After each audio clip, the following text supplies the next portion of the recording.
Vamos a empezar, ¿no? Bueno, el día de hoy empezamos con las pláticas del Seminario de Sistemas Complejos en este semestre en la Facultad de Ciencias.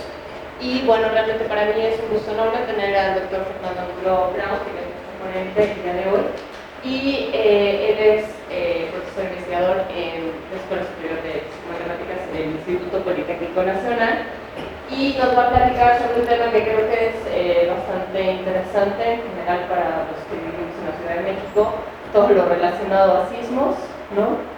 Que por cierto a mí el sismo del 19 de septiembre me tocó justamente en esta sala, y el sismo que hubo un par de semanas antes, si recuerdan, también me tocó en esta sala, así es que esto decía que era peligroso que estuviera yo aquí en esta sala, pero no, me llevo bastante bien con ella y en general solamente 2 veces al lado no está, ¿no? Pero bueno, pues los dejo con el doctor Angulo Brown para que nos platique un poco acerca de sismos. Bien, empiezo por agradecer a Pedro Miramontes, que fue quien me invitó, y a Viviana también. Pues no tengo que decir gran cosa para que quede claro que entender el fenómeno de la sismicidad es de gran importancia. ¿Dónde ocurren los sismos?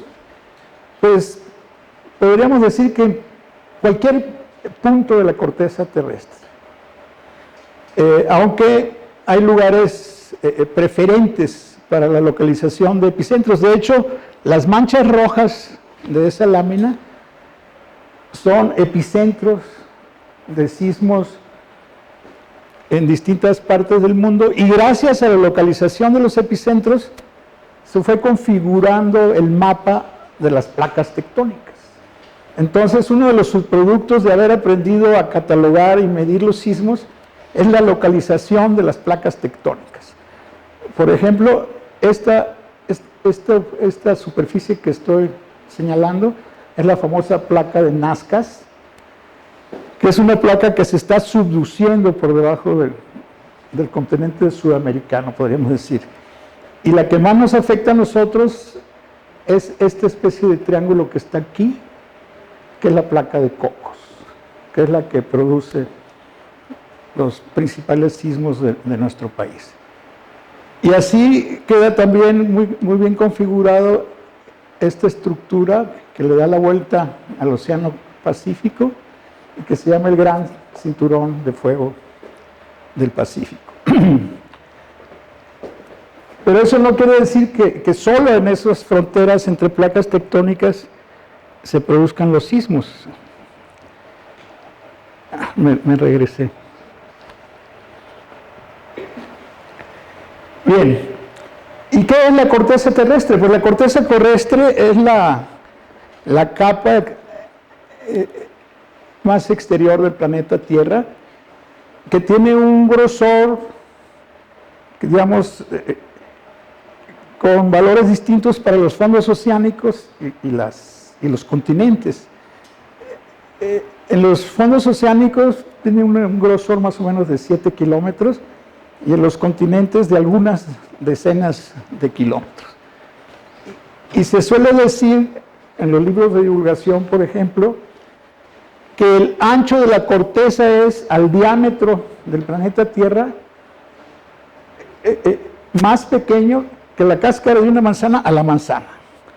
Es decir, es una estructura, desde el punto de vista de su magnitud, de su tamaño, pues muy vulnerable a la dinámica de todo lo que ocurre en el resto del planeta.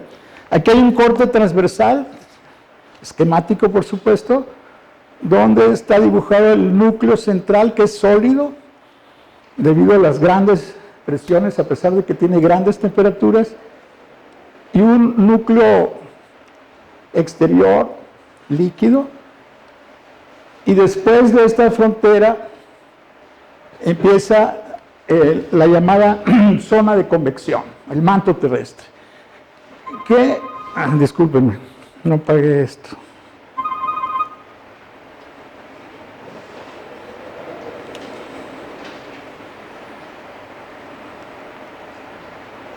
Voy a apagarlo.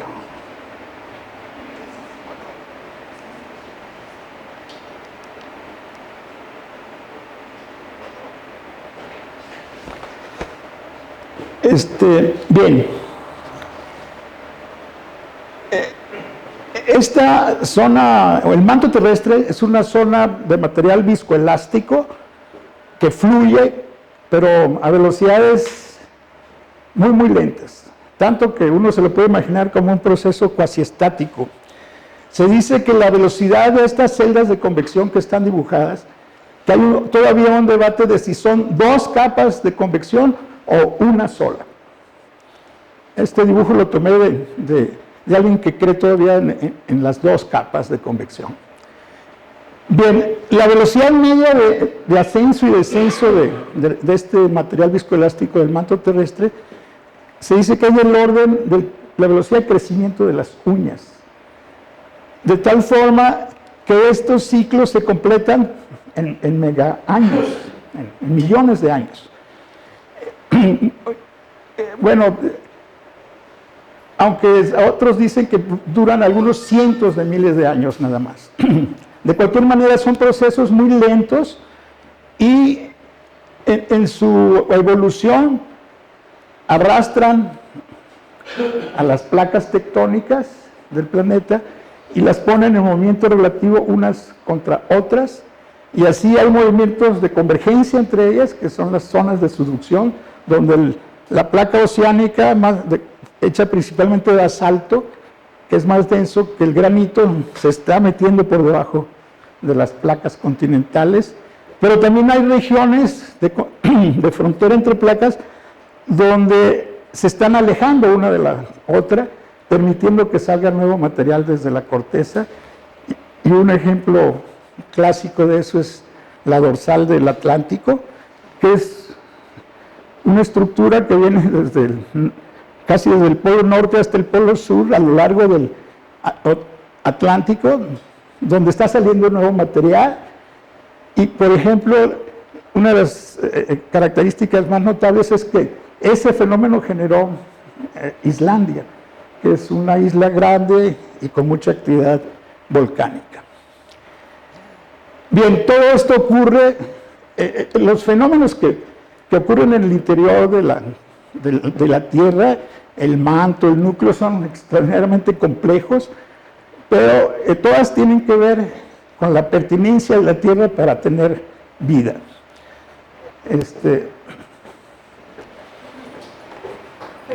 Sí. Si quieres, por favor. Bueno. Entonces vamos a tomar la siguiente. Bien, aquí está un dibujo con un poco más de detalle de algunas de estas estructuras que mencioné. Esta placa que baja de manera inclinada aquí es una, por ejemplo, la podemos imaginar como corteza oceánica que está subduciéndose por debajo de un continente a una velocidad media, les decía, de la velocidad de las uñas. Y aquí están dibujadas también una estructura de esas que permite la aparición de nuevo material desde el manto, de tal forma que en balance en el largo plazo podemos decir que este material que se está fundiendo de regreso al manto es compensado por este material que está saliendo desde el propio manto hacia la corteza, de tal forma que podríamos pensar en una especie de conservación de la superficie del planeta. Claro que el desplazamiento de una capa como esta, debajo del continente, es extraordinariamente lenta y transcurre por episodios. A veces la convección del manto está ordenándole a esta capa que se meta por debajo del continente, pero esta interfase entre las dos placas es heterogénea, está llena de asperezas, de tal forma que a veces se atoran las cosas. La que sigue. Aquí puse estas mapas de Google para ilustrar como, por ejemplo, esta es parte de la placa de Cocos. Como ven, el fondo oceánico tiene una topografía muy irregular, tiene muchos promontorios, valles, de tal forma que esa placa con el tiempo se va a meter por debajo de la placa norteamericana, y aquí esta gran cicatriz que se ve aquí es la famosa trinchera del Pacífico, y ahí es donde se está metiendo la capa oceánica debajo del continente, y tarde o temprano todas estas asperezas que se ven aquí van a intentar meterse por debajo del continente, jalados por la convección del manto, y se van a atorar en muchas partes. Pero es fácil imaginarse que la distribución de todas estas asperezas sigue una ley de potencia, o sea, tiene una distribución fractal. Hay muchos promontorios pequeños, menos medianos, y muchos menos gigantes, digamos. Entonces podemos pensar que los grandes atorones son los que generan los grandes sismos. Cuando después de décadas ya se acumuló suficiente energía elástica proveniente del manto para romper la gran aspereza, entonces viene el gran centón, por decirlo de alguna forma, y su correspondiente generación de ondas mecánicas en todas direcciones, que es el sismo en sí mismo. La que sigue.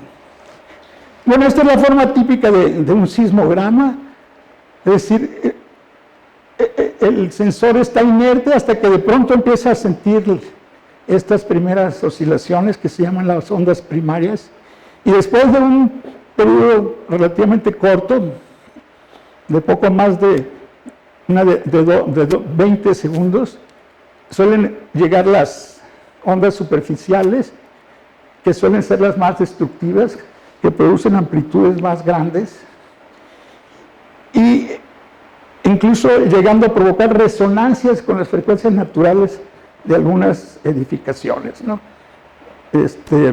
Ese fenómeno parece que fue muy bien caracterizado en el sismo del 85, donde un porcentaje muy grande de los edificios colapsados tenían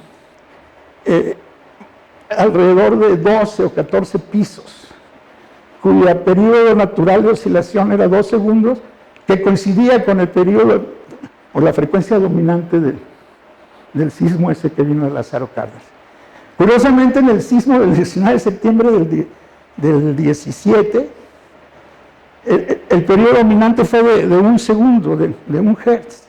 Y ahora los edificios colapsados estaban entre 5 y 8 pisos. O sea, hay una correlación muy clara entre la frecuencia dominante del temblor y la clase de edificios que se colapsan o se dañan severamente. La que sigue, por favor. Bueno, por mucho tiempo la sismología se fue elaborando, formalizando, básicamente alrededor de leyes empíricas. Es decir, desde que se inventaron los sismógrafos y se empezaron a construir catálogos sísmicos, que son listas de datos que incluyen la ubicación del epicentro, la profundidad del foco, la magnitud del evento y la fecha y tiempo de la ocurrencia.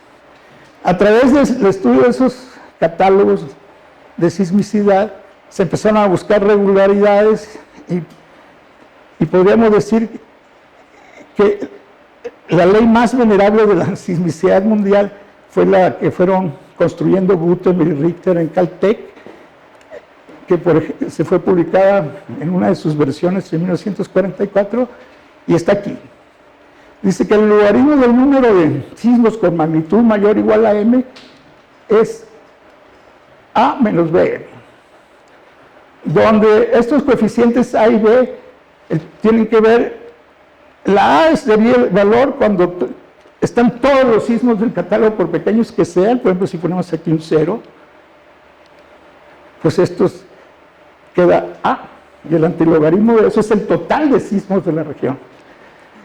Y la B es la pendiente de esta recta en un plano semilog. Log del número de sismos contra la magnitud es una recta de pendiente menos B.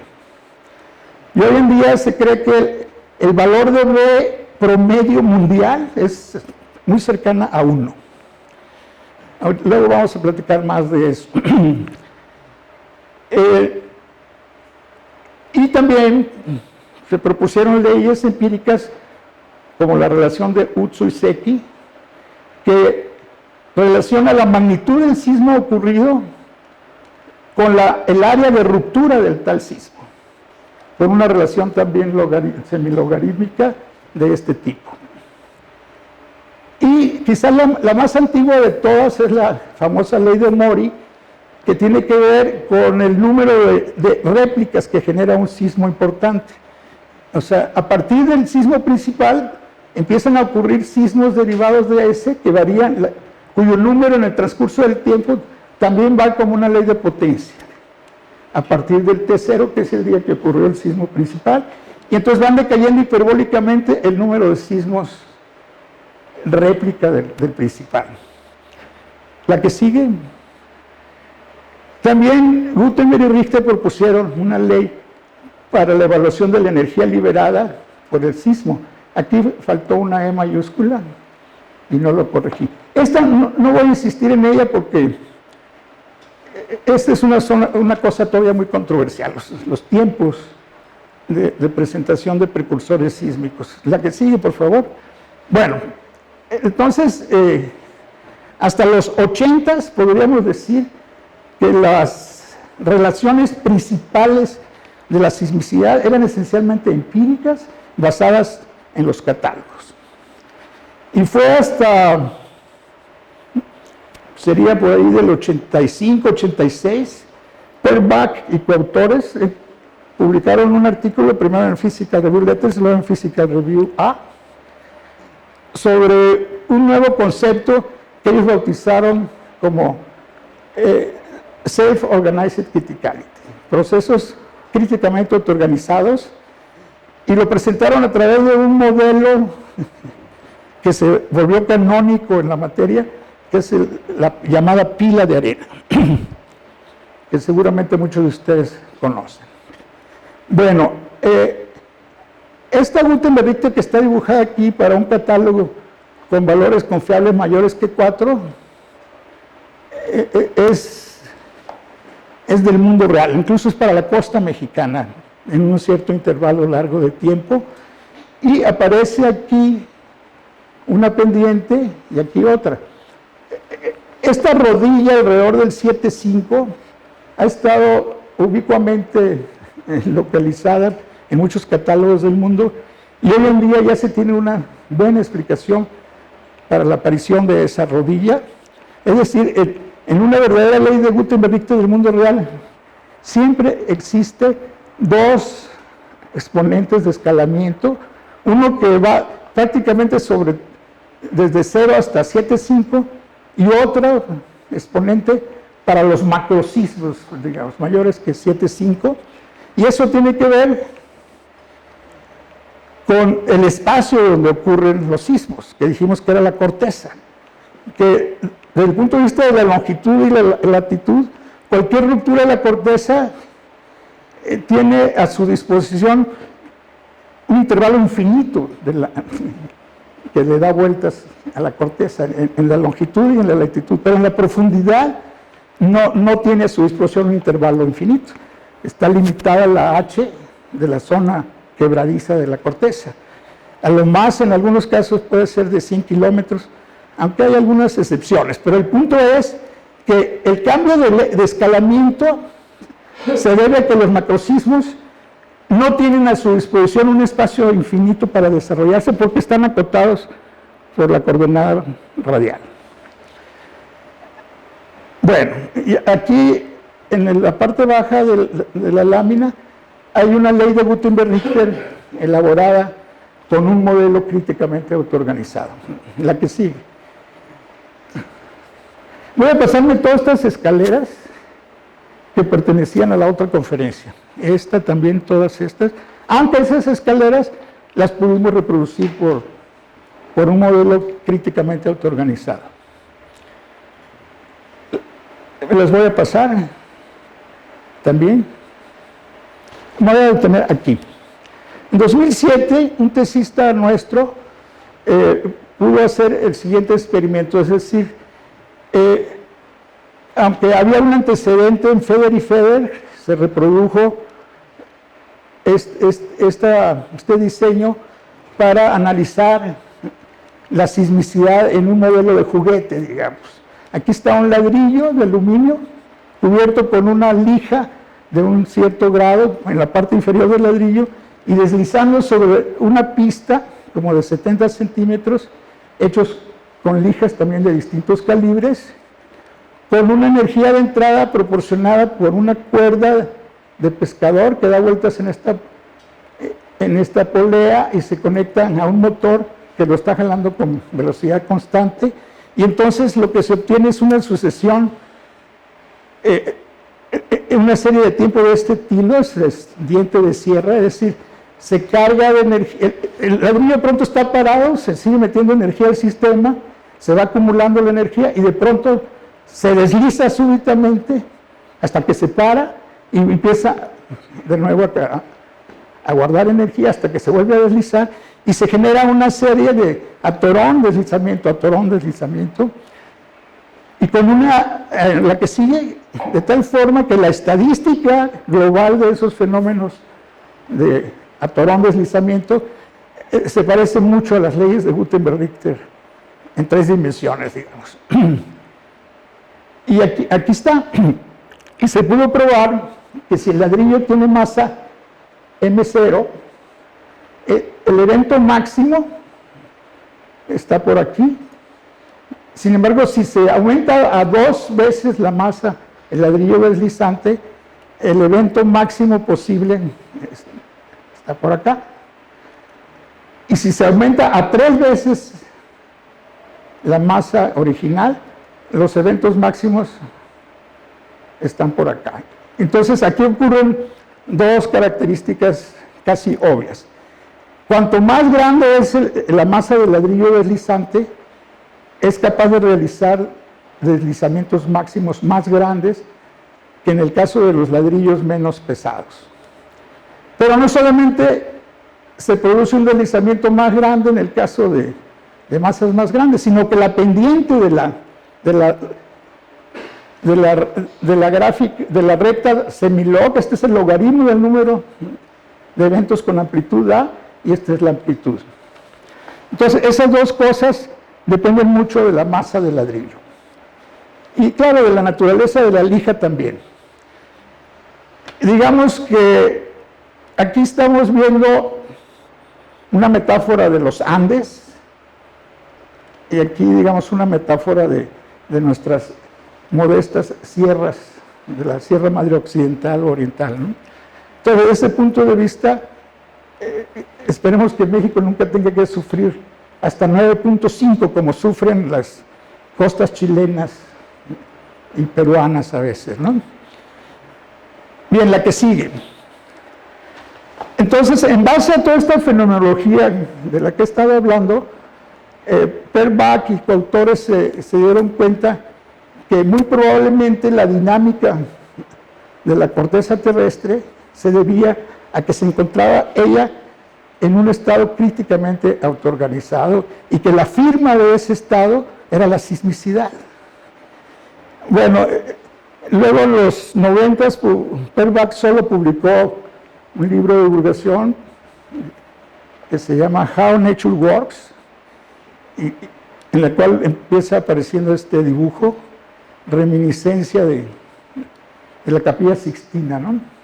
Como que alguien dijo, hágase la pila de arena, y ya vino todo lo demás, ¿no? La que sigue. Bueno, no voy a entrar en detalles sobre el modelo de la pila de arena, pero muy pronto después, varios autores, entre ellos Olami, Frederick Christensen, construyeron un modelo críticamente autoorganizado para emular, en una versión de juguete, la interacción entre 2 placas tectónicas. El dibujo es esencialmente se tiene una placa inferior con bloques que están conectados entre sí por resortes de Hooke, de constante, cada uno en una dirección, cada 2 en la otra dirección, y todos a su vez conectados con una placa paralela vertical por estos resortes verticales que están aquí dibujados con estas rayitas, o sea, no se ven los rizos ahí. Y la placa de arriba se mueve con una velocidad constante v, de tal forma que conforme se mueve la placa, jala los resortes verticales que a su vez jalan a los de abajo y los mueve. Y hay una regla tal que si la energía proporcionada por la placa de arriba a uno de los bloques en particular supera un valor de umbral de la fuerza de fricción estática elegido por el autor del modelo, entonces le reparte la energía recibida en partes iguales a sus 4 vecinos. Claro, excepto los que están en las fronteras. Entonces, si ese vecino que recibió un cuarto de energía del que fue perturbado inicialmente, a su vez le alcanza ese cacho de energía para llegar a su umbral, entonces reparte también su energía. Entonces, produce una reacción en cadena hasta que ningún vecino esté cerca del umbral, de tal forma que por el cachito que le des, ya no va a seguir deslizándose nadie, entonces ya ahí se terminó el sismo, después del deslizamiento de n bloques. Y cada vez que produces este proceso, el número de bloques deslizados es diferente, de tal forma que uno puede definir una escala de magnitud del número de deslizamiento de bloques con una función del tipo logaritmo, por ejemplo, para no verse involucrado con números muy grandes. De hecho, aquí está una reacción en cadena típica. Aquí fue la primera perturbación, el epicentro, y después de muchos pasos, en una red de 100 por 100 bloques, se generó este gran sismo, entre comillas, ¿no? Entonces, una vez que uno tiene una colección de sismos sintéticos de este tipo, genera pues, una serie de tiempo de magnitudes en una cierta escala, y digamos, aquí están resumidas las reglas de cómo se reparte la energía, y en estos modelos juega un papel muy importante esta gamma 1 y esta gamma 2, que se le llama la elastic ratio, que no es más que el cociente de estas constantes de los resortes. K1 y K2 son las constantes de los resortes horizontales, y KL es la constante del resorte vertical. Es curioso que cuando se toma el caso homogéneo, K1 igual a K2 igual a KL, las gamas son iguales, obviamente, y valen 0.2. Y cuando se hace un experimento numérico con esos datos, lo que se genera es una Gutenberg-Richter, la que sigue, de este tipo, o sea, muy bien comportada, muchos eventos chiquitos, menos medianos y mucho menos grandotes, y con la famosa rodilla esta al final de los eventos muy grandes, que se le conoce técnicamente también como el efecto de tamaño finito, ¿no? Que no da para más la latiz para generar un escalamiento como el de arriba. Bueno, entonces decía que cuando se toman el caso simétrico de las Ks, la pendiente de esta recta anda alrededor de 1, o sea, como la sismicidad mundial. A unas láminas atrás yo mostraba unas escaleras de la costa mexicana del Pacífico, por ejemplo esa, que va desde 1970 hasta 2000, donde la sismicidad acumulada en una cierta región, entre ciertas coordenadas, va siguiendo una pendiente más o menos constante, y de pronto empieza uno de los llamados periodos de quietud. De pronto, establecido un umbral, no hay sismos más grandes que ese umbral, y entonces empieza a comportar con una tendencia horizontal como esta. Luego se reanuda la sismicidad, y así sucesivamente. Quizás yéndose hacia atrás, por favor. A ver, uno que incluya el sismo del 85, Michoacán. Ahí estaba Michoacán. aquí. Aquí sí viene la tendencia esta. ¿Dónde quedó el 85? Aquí está. Entonces lo que ocurre cuando se dan estas sequitudes, se recupera la sismicidad histórica con las réplicas del sismo principal, luego se estabiliza eso hasta que vuelve a aparecer un comportamiento, una estasis horizontal que eventualmente se puede reanudar con otra sismicidad. Como ven ustedes, ahí no podemos extraer una ley empírica regular, ¿no? La regla no está muy clara, pero eso tiene que ver con problemas de instrumentación, que los catálogos no siempre han sido completos, en el caso mexicano lamentablemente, aunque tienden a mejorar, pero solo los pongo para mostrar, volviendo a la de criticalidad autoorganizada, que cuando uno realiza miles o millones de eventos, se obtienen estas pendientes estables de largo plazo. Si hiciéramos un zoom aquí, en cualquier lugar, no sé si traiga ese dibujo, se ve la escalera con sus estasis y sus regresos al promedio. Pero aquí esta recta está dibujada sobre una de esas escaleras que se ven aproximadamente en el mundo real, la que sigue. Aquí de nuevo hay esas escaleras. Y lo que hemos visto es que, atrás, que las pendientes de estas escaleras no son funciones ni monótonas crecientes ni decrecientes, tienen eventualmente un máximo y no pueden ser muy paradas estas rectas. ¿Qué quería decir si hubiera esas escaleras con una pendiente muy grande parada? Quiere decir que ante periodos de quietud muy cortos, para regresar a la pendiente histórica se necesitarían sismos monstruosos, ¿no? Con réplicas enormes. Entonces, como que las propiedades de la corteza terrestre imponen restricciones sobre el comportamiento de esas leyes de sismicidad.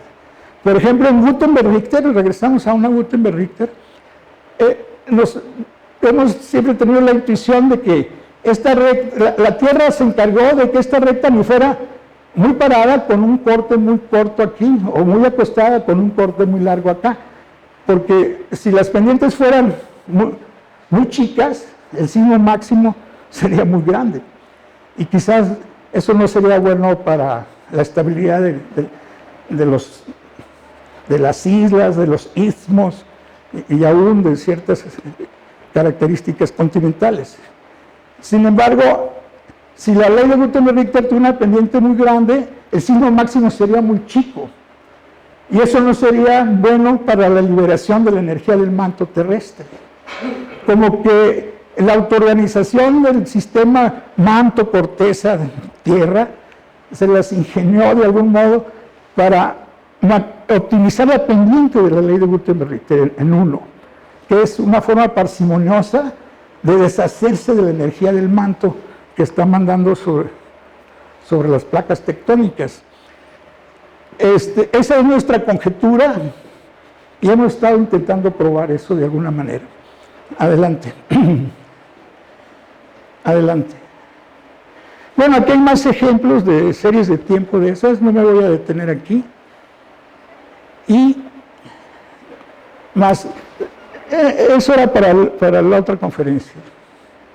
Ahí se ve la escalera esa con el zoom que decía hace rato. Adelante. Bueno, aquí me voy a detener un poco. Hace poco más de un año encontramos un artículo debido a estos autores turcos, Bayrak et al., donde ofrecían datos de sismicidad de 27 zonas sísmicas del mundo y daban afortunadamente los coeficientes A y B.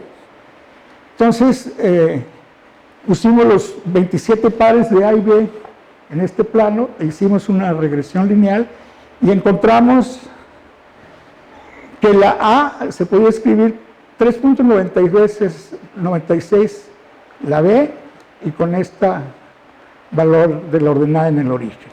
Lo interesante era que la R era de 0.85 y la R cuadrada de 0.72. Entonces, nosotros habíamos elaborado un razonamiento intuitivo muy primitivo de que, pensando en una especie de escalera recargada en la pared, que si bajabas la pendiente de la escalera, se hacía la A más chica y la B también. Y que si la parabas, se hacía la A más grande, la B del origen y la B también. Entonces dijimos, más los datos de Weyrach, y se parecería que están positivamente correlacionados, la A y la B de Gutenberg-Richter. 80 años después de promulgada esa ley empírica, nadie había notado eso. Y digo que nadie porque el primer envío que hicimos del paper, los dos árbitros, los dos consultores de la editora, porque ni siquiera fue todavía el arbitraje, nos dijeron, están locos, no pueden estar correlacionados. Y por una razón trivial de la geometría analítica. Nunca un ordenado en el origen determina la pendiente de una recta, ¿verdad? Por un punto de la eje vertical puedes pasar un número infinito de rectas. Pensaban que nosotros no entendíamos ni la geometría analítica del bachillerato, ¿no? Bueno, entonces lo enviamos a otro journal, pero de sismólogos, siempre queríamos que nos evaluaran sismólogos. Y lo mandamos al Journal of Seismology de la Springer. ¿Y qué ocurrió? A ver, es la siguiente. Bueno, Jennifer hizo un buen número de simulaciones numéricas con Spring Block para todos esos tamaños de latices, desde 35 hasta 150, con un gamma como el que se cree que simula adecuadamente el mundo real, con muchas comillas, y afortunadamente se reprodujo que sí seguía manteniéndose una correlación positiva entre la A y la B. Pero, mientras todo esto ocurría, la que sigue, un día en mi pizarrón de mi currículum me puse a hacer estos cálculos,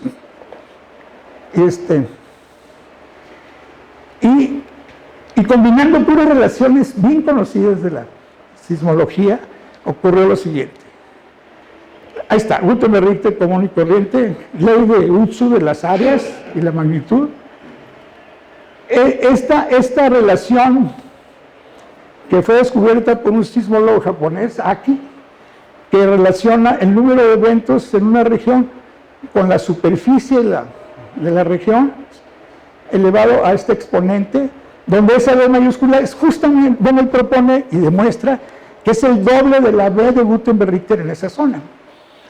Entonces podemos reescribir la relación de Aki, que viene ya en muchos libros estándar de sismología fractal, digamos, y entonces el número de sismos con área de ruptura mayor o igual a S se puede escribir finalmente así, es decir, una constante por la superficie de ruptura a la menos B, y esa B es la de Gutenberg-Richter. Si sacamos logaritmo en ambos lados de esta ecuación, pues queda esto.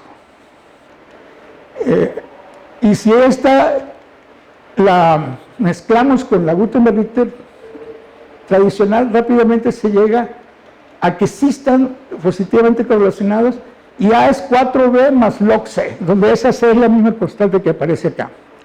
Ahora vean el ajuste de la sismicidad mundial con los datos de Weyrach.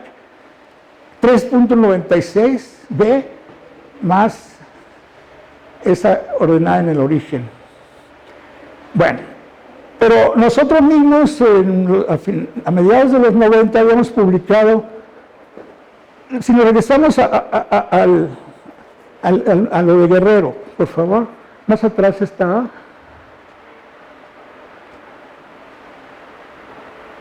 Nosotros publicamos en una revista aquí de la UNAM que se llama Geofísica Internacional, creo que la edita el Instituto de Geofísica, que podíamos calcular la dimensión fractal de la costa de Guerrero a partir de mapas de fallas y fracturas proporcionadas por la CFE y por Petróleos Mexicanos. Entonces hicimos el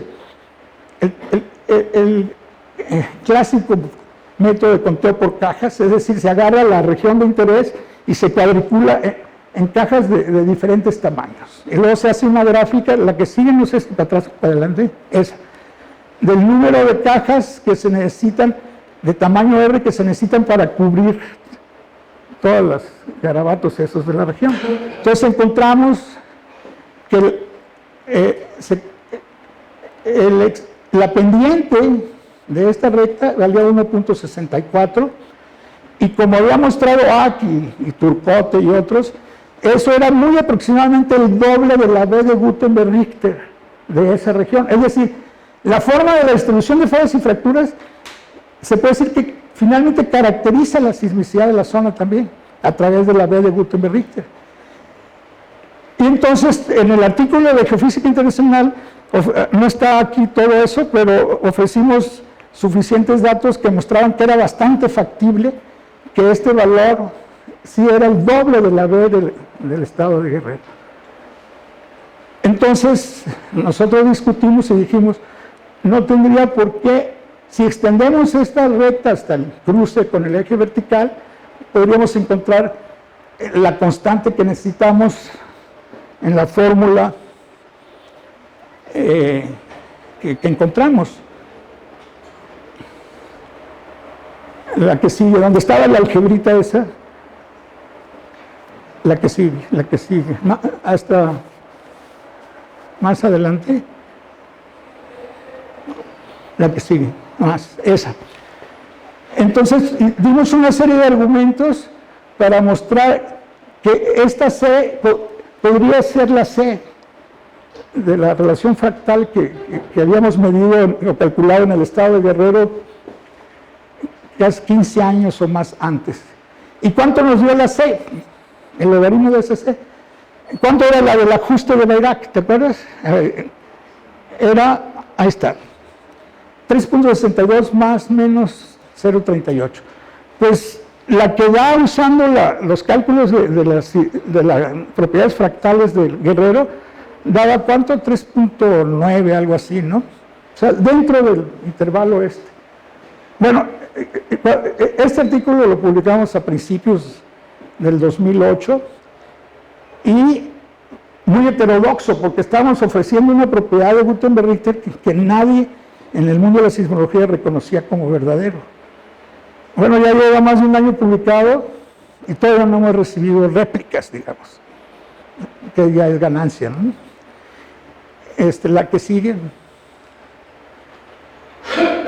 La que sigue.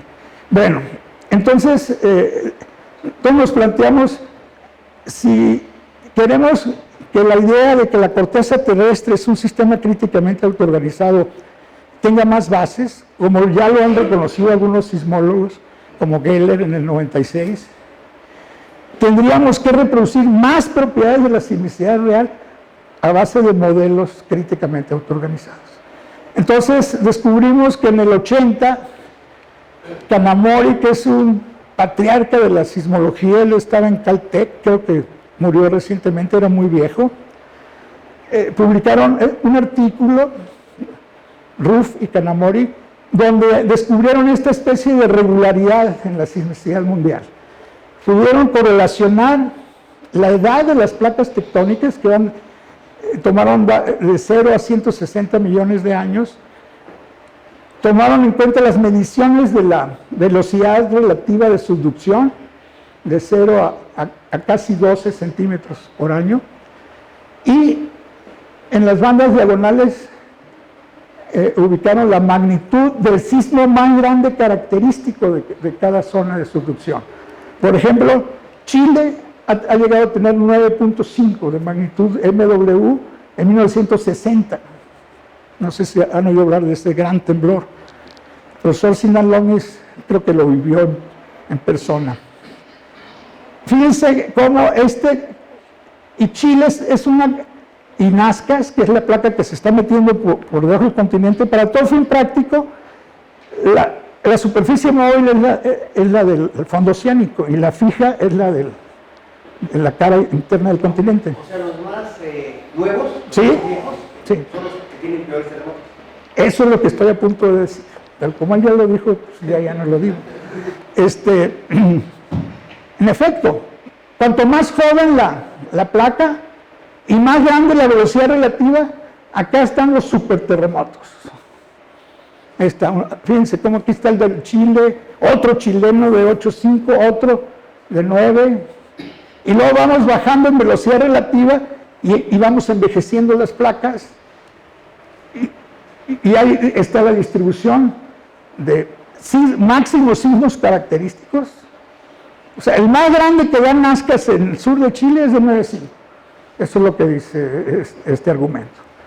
En cambio, las Marianas, que tienen como 150 millones de años de desgaste, su signo más choncho es 7.2.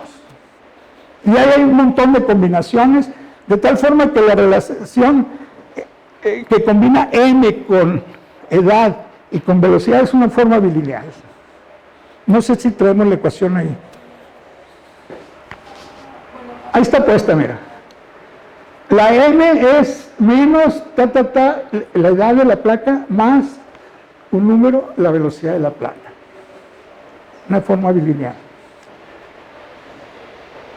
Y vean cómo están bien ubicadas los datos del diagrama anterior alrededor de la recta esa, con estos datos en T y B. ¿Nos regresamos? Bueno, entonces,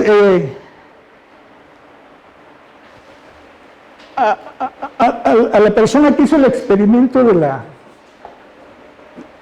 ladrillo deslizando sobre la mesa de fricción, les la llamamos a esa cosa, que fue su tesis de maestría, le dije, mira, tu tesis doctoral va a ser reproducir Kanamori en tu mesa de fricción.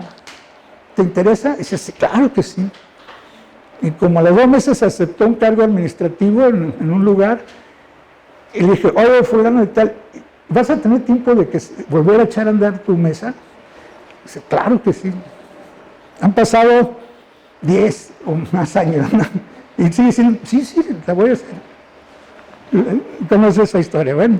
Entonces, pero no fue necesario porque el experimento viejo del 2007 nos ha servido mucho, ahorita van a ver por qué. Entonces, empezamos a recolectar datos de experimentos con lijas, y el comportamiento es completamente análogo. Es decir, lijas jóvenes producen amplitudes de deslizamiento grandísimas, como las Gutenberg de lijas que mostré hace 6 o 7 láminas. No, la podemos regresar donde estaban las de deslizamiento.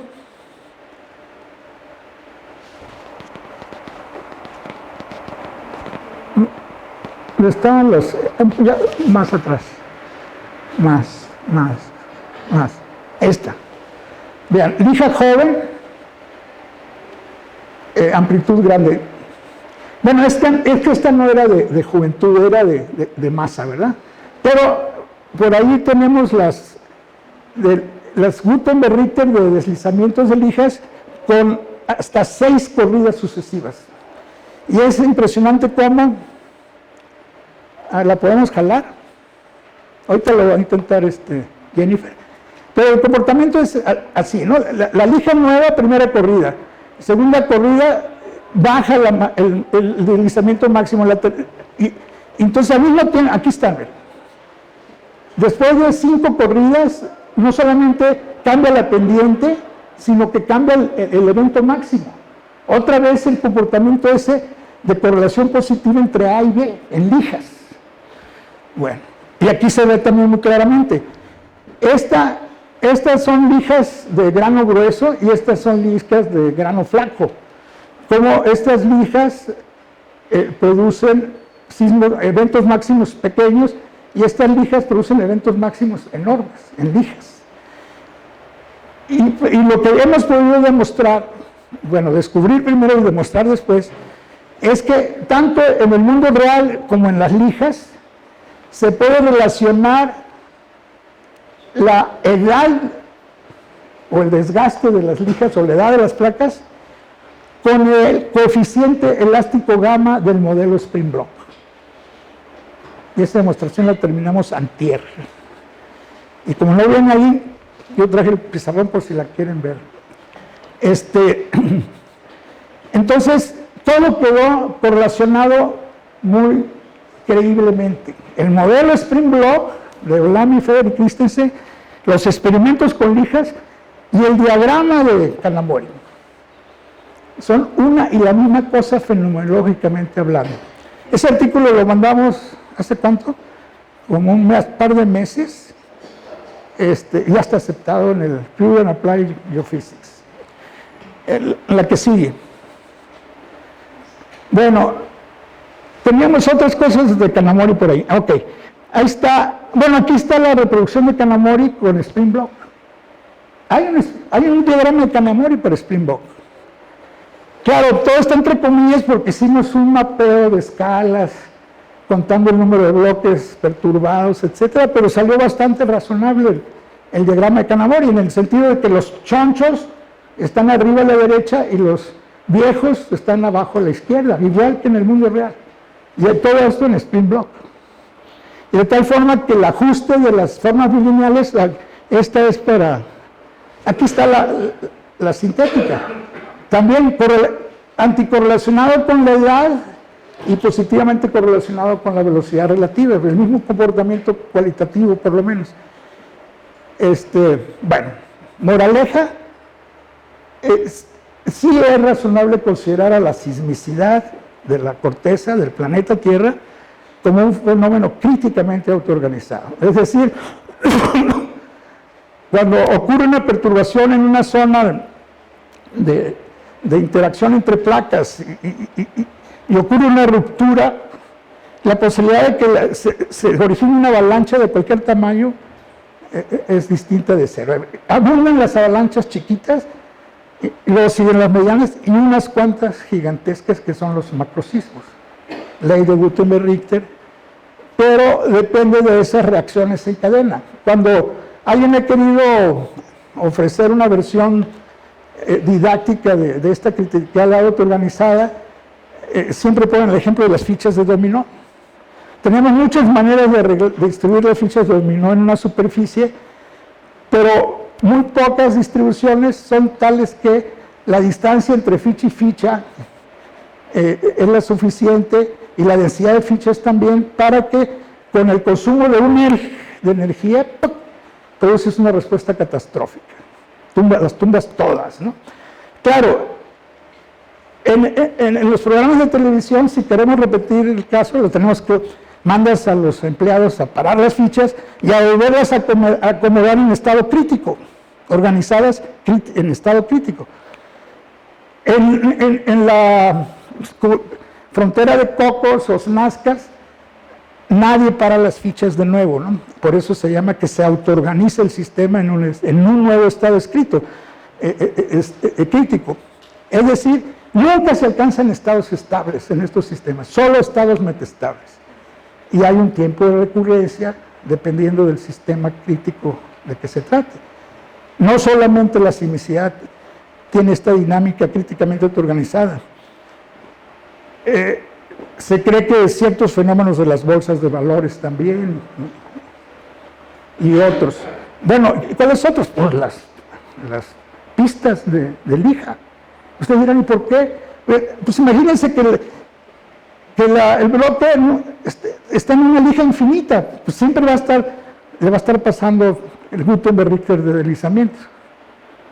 Entonces, la interacción de lijas de distintos calibres tienen esa criticalidad autoorganizada, la que tiene la corteza y la que tiene el modelo Olami, Feder y Christensen. Ese fue el mensaje de nuestro artículo. Típicamente, todo fenómeno dominado por la fricción principalmente, es muy probable que cumpla con procesos críticamente autoorganizados. Y aquí lo podríamos parar y empezar las preguntas. Sí.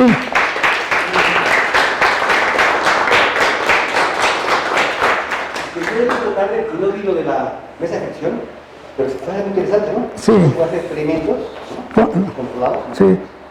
De hecho, ya se está reiniciando el experimento. ¿Sí? Sí.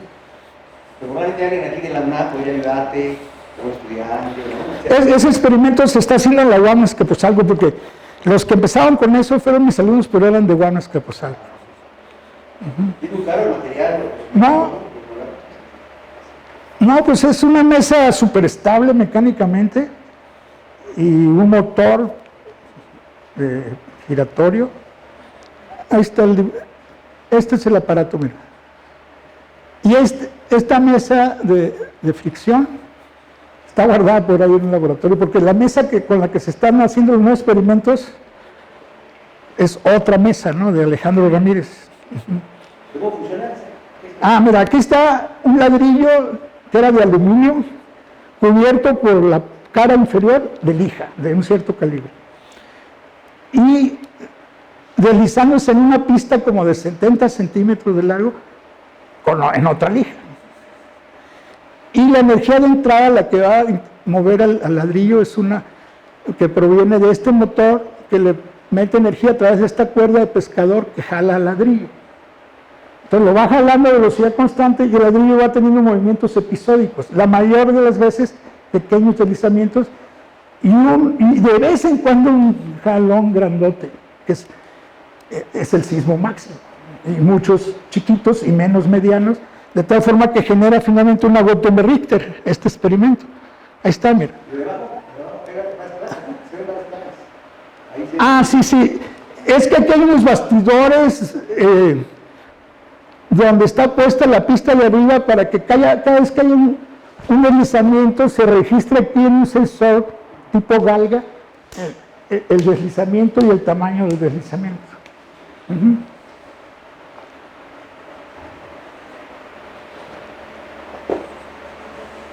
Es muy sencillo, ¿no?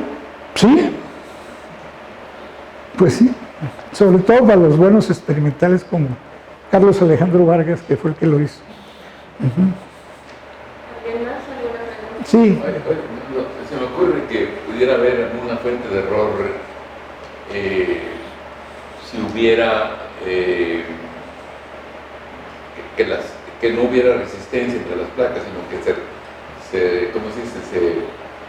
Se resbalara. Sí. De hecho, no hace mucho tiempo se descubrieron los sismos silenciosos, algunos de ellos reportados en la costa mexicana de Guerrero y de Oaxaca. ¿A qué se le llama sismos silenciosos y cómo se descubrieron? A partir de que la tecnología GPS estuvo bien difundida por todo el mundo, se pusieron sensores GPS en la costa de Guerrero primero, después en Oaxaca también, escogiendo como referencia de punto fijo, creo que un lugar de Colorado.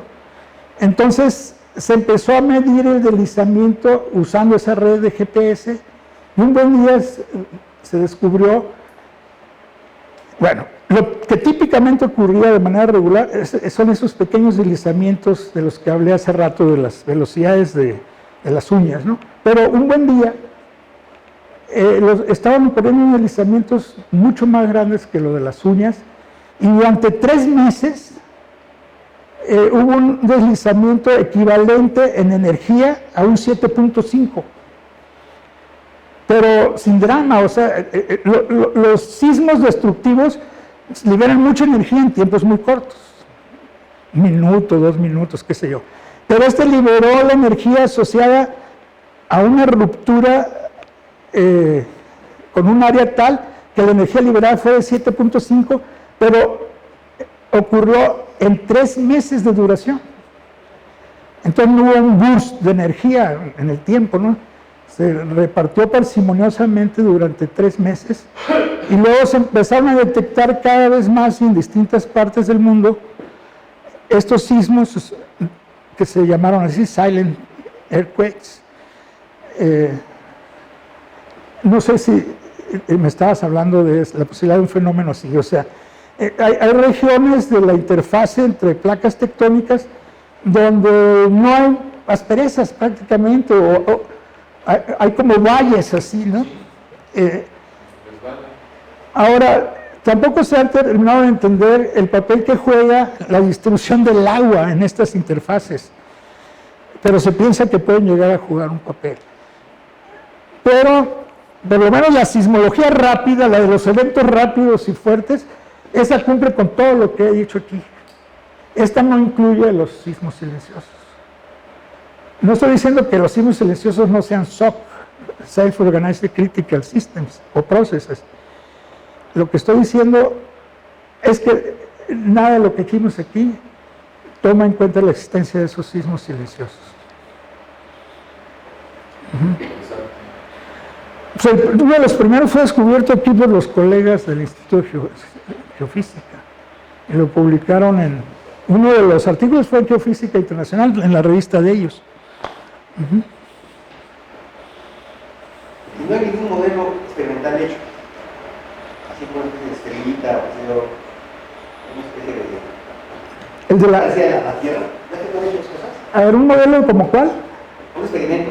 Un experimento. Más complejo, que tenga placas tectónicas parecidas a las que se ven, no sé. Yo creo que, mira, casualmente en estos días vi un programa del Discovery Channel, creo que, Science de Discovery, donde entrevistaron a varios geofísicos, casi todos norteamericanos, que estaban haciendo pequeños experimentos del comportamiento del núcleo líquido y su generación y manejo de los campos magnéticos de la Tierra.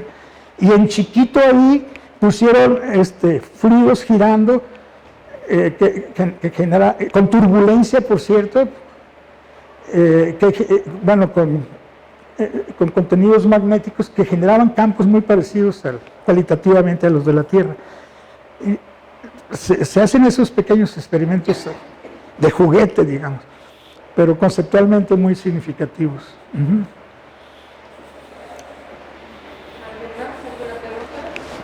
Sí.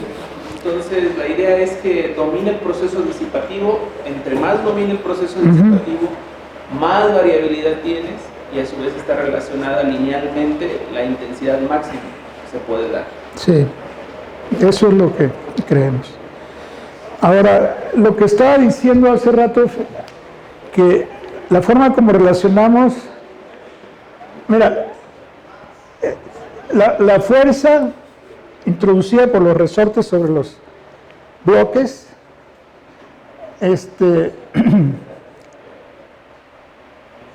a ver, era K1 entre 2, K1 más 2.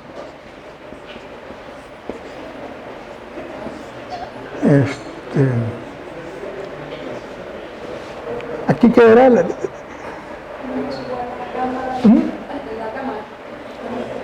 Bueno, a todo esto le vamos a llamar gamma. Y aquí es...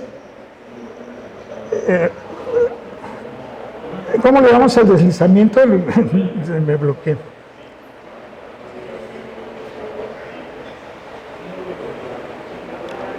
Vamos a poner delta X. Creo que se usaba así, ¿no? Entonces, lo que pudimos mostrar es que este coeficiente se puede finalmente convertir con una álgebra muy sencilla, bueno, dividiendo entre K1 lo de arriba y abajo, nos quedó 1. Bueno, primero tomamos el caso K1 igual a K2 igual a K, y todo esto diferente a KL. Entonces esto nos quedó K secas, K secas, K secas, así. Entonces aquí quedó 1 entre 4K más KL. Y luego factorizamos este cuarto, este es gamma, ¿no? Y factorizamos el 4 abajo y nos quedó K más KL entre 4K. 4K, porque había dividido todo entre K. K, 4K, no, 1. Así.